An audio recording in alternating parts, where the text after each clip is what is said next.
Le bonheur est une science.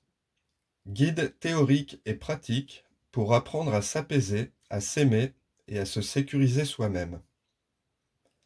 Le bonheur se définit par un état d'être, un état de pleine satisfaction. Cela peut se définir par un état d'être dans lequel on est juste bien, tout va bien, on est content, de bonne humeur. On est détendu, on n'attend rien, on est en manque de rien, on est contrarié par rien, inquiet de rien, juste on est là, ici et maintenant, content d'être vivant et appréciant la vie. Pour aller plus loin, cet état d'être de pleine satisfaction peut également se définir par l'instant présent. Pour décrire l'instant présent, il faut rentrer dans l'activité du mental, du cerveau et de nos pensées. L'instant présent est un état d'être qu'on expérimente lorsqu'on arrive à couper sa petite voix intérieure qui turbine sans arrêt, et souvent en boucle.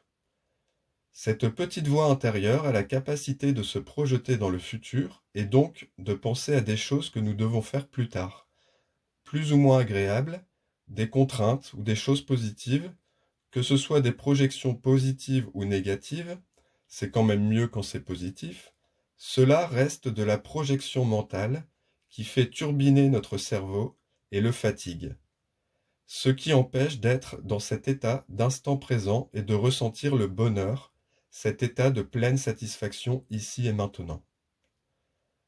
Cette petite voix intérieure a également la capacité de revenir dans le passé, pour repenser à des événements, des conversations, des souvenirs, des regrets et plein d'autres choses, et cela crée le même effet sur l'activité de notre cerveau qui continue à turbiner en boucle et qui continue de se fatiguer sur des pensées et des réflexions qui n'ont pas de réponse en définitive.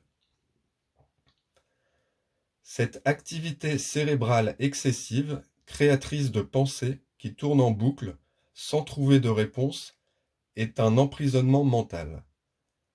Cette activité cérébrale, cet emprisonnement mental, est ce qui crée une tension nerveuse, une nervosité latente, intérieure, qui se transmet par le système nerveux à l'ensemble de notre corps et nos organes.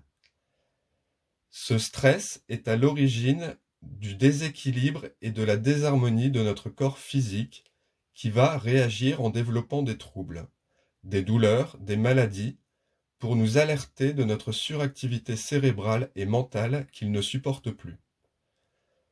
Le cerveau humain est un système électrique. Notre cerveau, de par l'activité de notre petite voix intérieure, selon le niveau d'intensité de notre voix intérieure dans des projections ou des souvenirs, crée une tension électrique. Une tension électrique qui se diffuse dans tout notre corps via le système nerveux. Cette tension nerveuse se communique et se répercute sur notre corps physique et aussi sur tout notre environnement vivant. La méditation est une pratique qui permet à notre système électrique de revenir au neutre. La méditation permet de stopper cette petite voix intérieure qui turbine et de calmer l'activité cérébrale, ce qui permet de revenir à une tension neutre.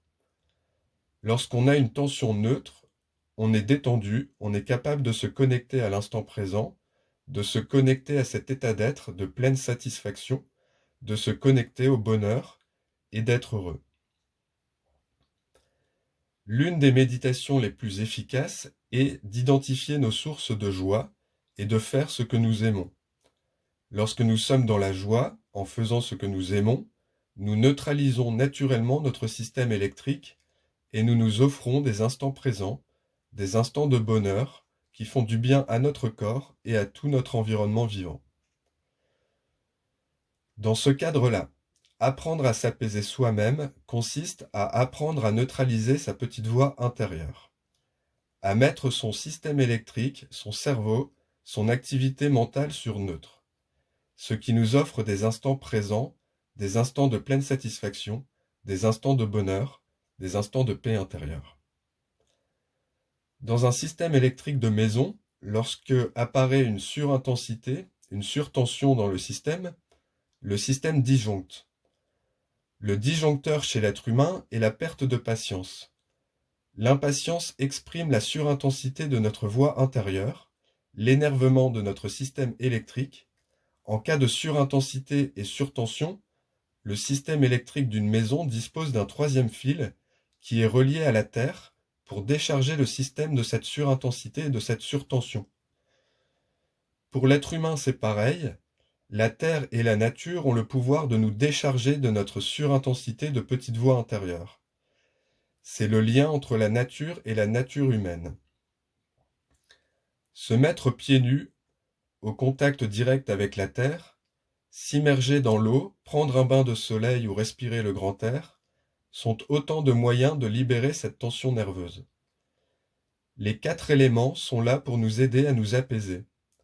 De la même manière, l'activité physique, la créativité et une nutrition saine permettent de décharger cette surtension de notre cerveau et de notre corps.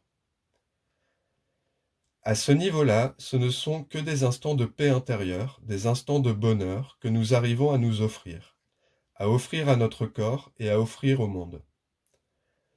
Pour aller plus loin et essayer de vivre dans cet état-là en permanence, il faut aller plus en profondeur et identifier ce qui crée les pensées, ce qui crée l'activité cérébrale, ce qui crée l'activité mentale, quel est le cœur de ce système électrique, quelle est sa source.